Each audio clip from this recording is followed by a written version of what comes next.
एक मोठी अपडेट आल्याची माहिती कळते, नेमकं काय घडलंय? भिगवण येथील कुमारी वैष्णवी राजू आटोळे प्रकरणी दाखल झालेल्या गुन्हा रजिस्टर नंबर 36/2026 मध्ये आज रोजी आम्ही फिर्यादीतर्फे मूळ फिर्यादी म्हणजे तिची आई श्रीमती अनिता राजू आटोळे यांच्यामार्फत वकीलपत्र दाखल करून त्या ठिकाणी हजर झालो।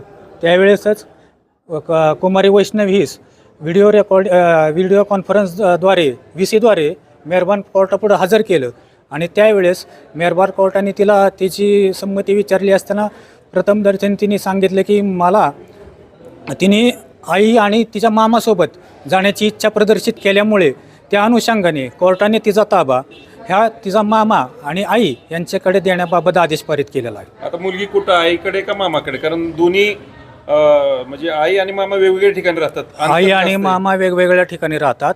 मुलगी आत्ता सुधारगृहामध्ये आहे, तसा आदेश त्यांच्याकडे जाईल, त्यानंतर ती मुलीला आईच्या आणि मामाच्या ताब्यात देण्यात येईल।